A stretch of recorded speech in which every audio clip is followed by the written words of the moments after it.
नमस्कार विद्यार्थी मित्रांनो, स्वागत आहे आपल्या सनराइज अकॅडमीच्या यूट्यूब चॅनलवरती. मी अन्सार सय्यद तुमचं हार्दिक स्वागत करतो. आज आपण पाहणार आहोत 10वीची जी कविता आहे, जी पोयम आहे, जे की रुडयार्ड किपलिंग या कवीनं लिहिलेली आहे. That we are going to see today. So let us start the if poem written by Rudyard Kipling. Now we are going to discuss about the Rudyard Kipling, that is poet of this poem. If. So Rudyard Kipling born on 1865 and died on 1936. Rudyard Kipling was an English journalist, short story writer, poet and novelist. Kipling was one of the most popular writers in the United Kingdom. In both म्हणजे गद्य आणि पद्यमध्ये तो एकदम एकदम असा famous होते. In the late 19th and early 20th century he was म्हणजे 19व्या शतकाच्या उत्तरार्धात आणि 20व्या शतकाच्या पूर्वार्धामध्ये तो खूप फेमस होता. कशाबद्दल? प्रोज अँड वर्सबद्दल, म्हणजे गद्य आणि पद्यमध्ये. आणि he was also awarded the Nobel prize for literature. Rudyard Kipling यांना नोबेल प्राईज पण भेटलेलं about the literature in the sense साहित्यामध्ये. इन द 1907 म्हणजे 1907 ॲट द एज ऑफ 42. 42व्या वर्षी त्यांना काय भेटलेलं? नोबेल प्राईज भेटलेलं साहित्यामध्ये. He was the first writer writing in English to receive a prize. आणि तो असा रुडयार्ड किपलिंग हे एक फर्स्ट रायटर होते की त्यांनी इंग्लिशमध्ये लिखाण केलेलं आणि प्राईज मिळालेलं. आणि या कवितेमध्ये रुडयार्ड किपलिंग आपल्या मुलाला ॲडवाईस देतोय, सजेशन देतोय की की कसं या जीवनामध्ये सक्सेस व्हायचं, कसं गोल अचीव करायचं, हे यामध्ये सांगितलेलं आहे. ते आपण आता one by one we will see. Okay, now we are going to see on first stanza. I will read first stanza, then I will explain one by one. Okay? If you can keep your head when all about you are losing theirs and blaming it on you. If you can trust yourself when all men doubt you, but make allowance for their doubting too. आता यामध्ये कवी Rudyard Kipling सांगतोय की ज्या वेळेला if you can keep your head when all about you are losing theirs and blaming it on you. म्हणजेच काय, इथं न्यू वर्ड्स आलेले आहेत. कीप युअर हेड म्हणजे काय, not to get angry, remain calm, शांत राहणे असं सांगतोय. का बरं शांत राहायला सांगतोय?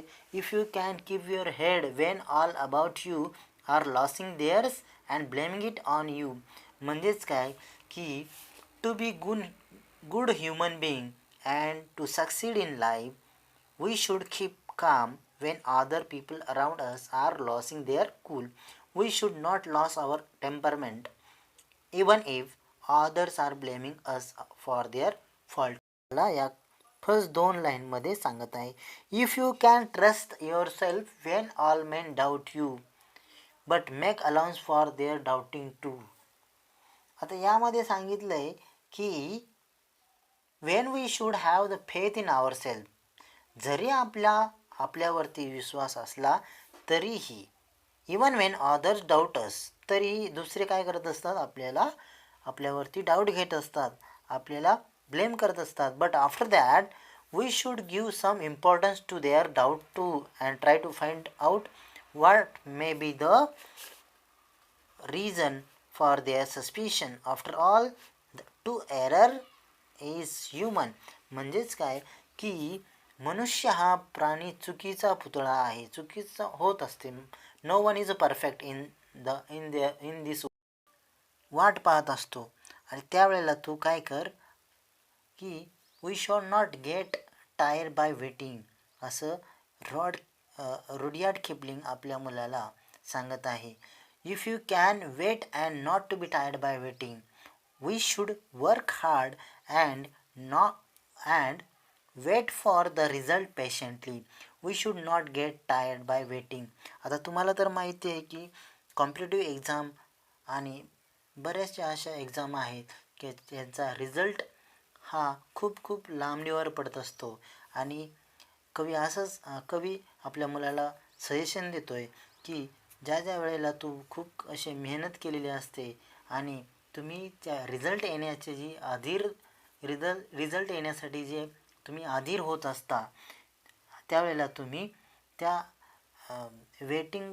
वेटिंग करत करत तुम्ही थकायला नाही पाहिजे, असं कवी आपल्या मुलाला सांगतो. There are a number of real life example where people miss the big opportunities only by losing their passions. आणि तुम्हाला माहिती आहे की ज्याचं या रिझल्ट वेटिंग करण्यामध्ये पेशंट नसतो, त्यांनी काय केलेल्या मोठमोठ्या अशा संधी गमावलेल्या आहेत. आपल्याला तर माहिती आहे की आपण खूप अशा उदाहरणं बघत असतील की त्यांनी आपला जीव धोक्यात घातलेला आहे. अशा परिस्थितीमध्ये कवी आपल्या मुलाला सांगतोय की रिझल्ट येण्यासाठी तुम्ही थोडासा संयम बाळगला पाहिजे. We should not get tired by waiting or being lied about. Don't deal in lies, false things spoken about oneself by others. म्हणजेच काय, एखाद्या विषयी एखाद्याने काय केलेलं असं चुकीचं सांगितलेलं असतं आणि ते काय करतं, तिसरा याला परत चुकीचा असं स्प्रेड करत असतो. म्हणजे त्यांच्या फायद्यासाठी ते आपलं वाक्य तोडून मोडून धसामं करत असतात आणि त्या अर्थाचा विपर्यास किंवा अनर्थ हा झालेला असतो. आणि यामध्ये तू स्वतःला गुंतवून घेऊ नकोस. Don't deal in lies. या खोटारड्या लोकांमध्ये तू स्वतःला गुंतवू नकोस. म्हणजे तुझंच खरं आहे असं सांगू नको, काही गरज पण नाही आहे. Understood. People may lie about us to others but we should not indulge ourselves in lies. In other words, we should always remain truthful. म्हणजे आपण कधीही आपल्याशी प्रामाणिक राहिलं पाहिजे. If we are misled or tempted to lie, people would ultimately discover the truth and won't believe us anymore. That's why it is important to speak the truth even if that hurts us. म्हणजेच काय की कधी सत्याची कास सोडू नये, असं या लाईनमधून आपल्याला कवी रुडयार्ड किपलिंग आपल्या मुलांना पण सांगतो आहे आणि आपल्याला पण इथं थोडं शिकायला मिळतं आहे. Or being hated don't give way to hating. म्हणजेच काय, people may show their hater towards us. आणि ज्या वेळेला काही व्यक्ती तुझा तिरस्कार करतील, तुला वाईट बोलतील, तुला ब्लेम करतील, त्यावेळेला तू त्यांना रागवू नको. People may show their hatred towards us yet we should not hate them. तरी तू त्यांच्यावरती रागवू नको. We should show our love and respect to others. तू काय करायला पाहिजे, तू त्यांच्याबद्दल आदर आणि सन्मान आणि प्रेम व्यक्त केलं पाहिजे, असं कवी रुडयार्ड किपलिंग आपल्या मुलाला उद्देशून या लाईनमधून सांगत आहे. No man no woman is perfect in this world. Everyone has his strength and weakness. We have to accept that and respect them for the good qualities in them. आणि प्रत्येकाकडे काहीतरी गुण अवगुण असतात, ते आपल्याला शोधायचे असतात आणि ते गुण आपल्यामध्ये रुजवायचे असतात किंवा ते सुप्त गुणाचा आपण डेव्हलप करायला पाहिजे, विकास करायला पाहिजे, असं या कवीनं आपल्या मुलाला सक्सेस होण्यासाठी हे या लाईनमधून सांगितले आहे. And it don't look too good nor talk too wise, not to be excessively ideal or not to be perfect, show off one's knowledge. We should not show us too good a person or talk too wise with common people even after possessing such qualities. जरी तुझ्याकडे ज्या quality असतील तरी त्या लोकांना तू दाखवू नको किंवा तुझा शहाणपणा तुझ्या लोकांसमोर मांडू नको. समजलंय का? तुझा हुशारपणा, तुझा शहाणपणा या कॉमन पीपलपाशी दाखवू नको, असं कवी आपल्या मुलाला सांगतात, जरी तुझ्याकडे ह्या क्वालिटीज असतील तर. Having acquired all these qualities mention above, आणि ह्या सगळ्या क्वालिटी त्या पोएममध्ये दिलेल्या आहेत. People generally feel proud and tend to show off how good they are. The people become too happy in success and forget their duty at the hand. So this is we are revising once again. If you can meet the triumph and the disaster and treat those two impulses just the same. म्हणजेच काय की life is a combination of success and failure, Joy and sorrow, good times and bad times. We should accept both and face both situations with similar treatment. Here, see, as I told before, here the poet personifies triumph and disaster. यश आणि अपयश. यश आणि अपयशाची अपयशाला कवीनं उपमा दिली इम्पोस्टरची. Impostor in the sense म्हणजे हे दोन्ही काय आहेत, फसवे आहेत. फसवे. इम्पोस्टर म्हणजे काय, cheaters. People becomes too happy म्हणजेच काय की ज्या ज्या वेळेला माणसांना काय मिळतं, यश मिळतं एखाद्या व्यक्तीला, तर तो he becomes too happy in success and forget their duty at hand. तो कधी कधी काय होतं, त्याचं कर्तव्य सगळं विसरून जात असतो. We may also get too complacent or proud at small success. आणि छोट्या छोट्या सक्सेसमुळं काही काही लोक खूप हवेमध्ये उडत असतात, आणि अशा हवेमध्ये उडायला नाही पाहिजे. Reducing our chances to reach higher goals again at a bad time.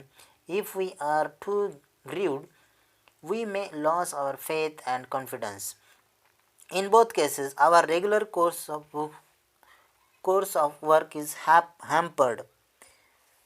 That is why the poet calls triumph and disaster two imposter. These are the two imposter. म्हणजे काय, हे दोन्ही काय आहेत, इम्पोस्टर. यश आणि अपयश हे काय आहेत, फसवे आहेत. फसवे. Imposter means for cheater. He ask us to treat those deceivers similarly. आणि या दोघांना पण आपण काय केलं पाहिजे, सिमिलरली काय केलं पाहिजे, ट्रीट केलं पाहिजे, असे कवी सांगतोय आपल्या मुलाला. With a smiling face. In short, don't be too happy or too sad under any circumstances. म्हणजे सांगायचं तात्पर्य काय की यश आलं तरी पण जास्त आनंदी व्हायचं नाही, किंवा जास्तच हवेत जायचं नाही. आपली जमीन आपण, आपले पाय आपण जमिनीवरच ठेवायचे, हवेत नाही जायचं आपल्याला. आणि अपयश आली तरी पण खचून न जाता परत फिनिक्स पक्षाप्रमाणे काय केलं पाहिजे, आपण उडान भरना चाहिए. So last stanza we are going to discuss now. If you can bear to hear the truth you have spoken, if you can bear to hear the truth you have spoken, twisted by the knaves to make a trap for fools. Here knaves म्हणजे काय की जे लोक काय करतात, जे लोक काय करतात की आपला वाक्याचा अनर्थ करतात आणि त्यांच्या फायद्यासाठी ते वाक्य सोयीचं करतात, ते असतात slaves. Neves, slaves means what? See, we have to bear the tough situation where we see that our speech or statement is distorted by someone to befool others. म्हणजेच काय की आपण we have to bear म्हणजे काय, सहन करणे. काय, ज्या ज्या वेळेला आपण सत्य बोलत होतो आणि ते सत्य जे नेव्ज आहेत, फसून आपला अर्थाचा अनर्थ करणारे लोक आणि त्यांच्या पद्धतीने जे काय करणार आहेत, ते आपल्या सत्याचा असत्य करणार आहेत, आणि त्यांच्या फायद्यासाठी ते आपलं शब्द किंवा वाक्य किंवा जे बोललेलं आहे ते लोकांना फसवतील. त्यावेळेला काय करायचं असतं, ते काय करायचं असतं, त्यावेळेला आपण सहन करायला पाहिजे, असं कवी या पोयममधून, या सेंटेन्समधून सांगतोय. We have to bear the tough situation where we see that our speech or statement is distorted by someone to befool others. Very often we see that people misinterpret or even deliberately distort our words to use it in their favour. म्हणजे त्यांच्या फायद्यासाठी ते काय करत असतात, आपला जो शब्द आहे किंवा वाक्याचा अनर्थ करत असतात त्यांच्या फायद्यासाठी. आणि we should not lose our temper hearing that. आणि ते पण आपण काय केलं पाहिजे, त्यावेळेला सहन केलं पाहिजे असं कवी म्हणतात. यामध्ये आपल्याला the what does the poet call people who twist the truth to suit them. सत्याच्या त्यांच्या अनुकूल सोयीने विपर्यास करण्याला लोकांना काय म्हणतोय. The poet calls knaves to people who twist the truth to suit them. Rather we should tolerate that ensuring we have spoken the truth. जरी आपण सत्य बोललं असलं तरी पण ते आपलं सत्य असलेले वाक्य याचा काय करत असतात, अनर्थ करत असतात. त्यामुळं आपण काय केलं पाहिजे, त्यांना आपण त्या लोकांचं पण आपण सहन केलं पाहिजे असं कवी आपल्या मुलाला सांगतोय. Next line. Or was the things you gave your life to broken, and stoop and build them up with worn out tools. आणि जे काही तू सक्सेस, ज्या काही तू तुझ्या लाईफमध्ये जे काही तू ठेवा केलेले आहे ते जर तुझ्या समोर जर त्याचं जर विध्वंस होत असतील, नाश जर पावत असेल, तर तू काय कर, जे काही उरलेलं जे काही तुझे वॉर्न आउट टूल्स आहेत ते काय करायचे, परत वापरून तू काय करायचं, पुन्हा शून्यापासून तू काय कर, या जीवनाची सुरुवात कर आणि यशाला गवसणी घाल असं कवी या 2 लाईनमध्ये सांगतोय. Or watch the things you gave your life to broken and stoop and build them up with the worn out tools. We have to hold our nerves even after seeing that our favorite thing that we built with all our efforts and time is broken. आणि जे काही तू एवढ्या मेहनतीने जे काही बनवलेलं आहे ते जर तुझ्या समोर जर नाश जर पावत असेल किंवा डिस्ट्रॉय होत असेल, तर तू तुझे नर्व काय कर, होल्ड कर आणि काय कर, build with all our effort and time is broken. Then we have to pick up the scattered. आणि जे काही विखुरलेलं आहे, जे काही सामान विखुरलेलं आहे किंवा काही वॉर्न आउट टूल्स आहेत, टूल्स म्हणजे साधने आहेत, ते काय कर, जमा करून परत एकदा पुन्हा तू नवीन जीवनाची सुरुवात कर. या ओळीचा अर्थ असा होतो. Then we have to pick up the scattered part and build it all over again. This is another key to getting to the top of the world according to the poet. आणि कवीच्या म्हणण्यानुसार जर एखादी वस्तू, एखादं जे काही जीवनामध्ये सगळं तू त्यामध्ये जीवन संपवलं असेल एखादी वस्तू बनवण्यासाठी, आणि एखादी गोष्ट आवडती गोष्ट जर तुझ्या समोर डिस्ट्रॉय होत असेल, तर तू काय कर, तू hold your nerves. Hold your nerves म्हणजे पूर्णपणे स्वतःला झुकून दे असं कवी या ओळीमधून सक्सेस मिळवण्यासाठी किंवा परत एकदा पुन्हा उभारी घेण्यासाठी किंवा शून्यातून पुन्हा नवनिर्मिती करण्यासाठी तू काय कर, सर्वचे सर्व जे काही सामग्री राहिलेली आहे ते वापरून तू काय कर, परत त्याची उभारणी कर असं या कवितेमधून कवी आपल्या मुलाला सांगतोय. Keep our cool is not easy in a such a situation. To keep our cool is not easy in a such a situation. आणि जेव्हा एवढं असा आघात आपल्या जीवनावरती होत असेल आपल्यासमोर, किंवा आपल्यासमोर जर एखादी वस्तू डिस्ट्रॉय होत असेल आपली, तर तू काय कर, ह्या सिच्युएशनमध्ये काय कर, शांत राहण्याचं शिक. To keep our cool is not easy in a situation. ह्या परिस्थितीमध्ये काय की शांत राहणं हे काही सोपं काम नाही आहे. But patience and the mental toughness would help us build them again.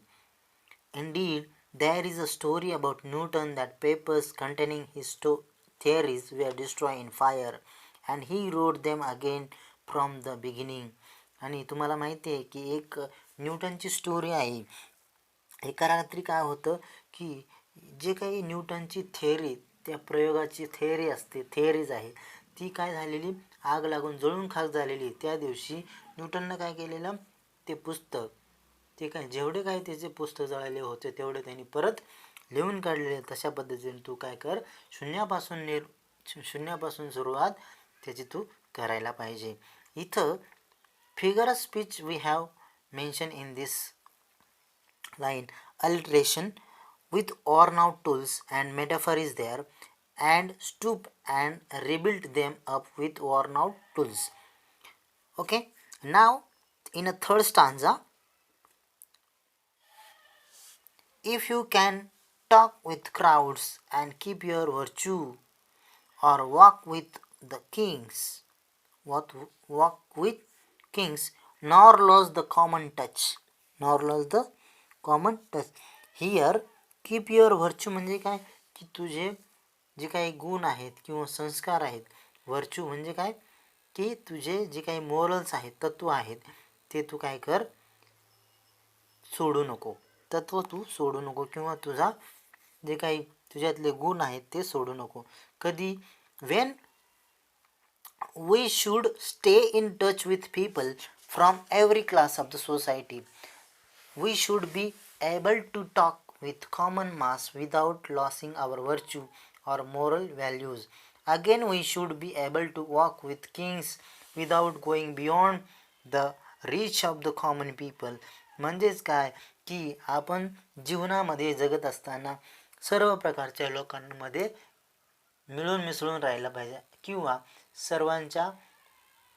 सर्वांना आपण हवेसे असायला पाहिजे, असं कवी या सेंटेन्समध्ये सांगतो. की म्हणजे समजा ज्या ज्या वेळेला तू कॉमन माणसाशी बोलत असेल त्यावेळेला तुझा जे काही गुण आहे त्यांना टच कुठं होऊ नको देऊ. म्हणजे now let us see fourth stanza.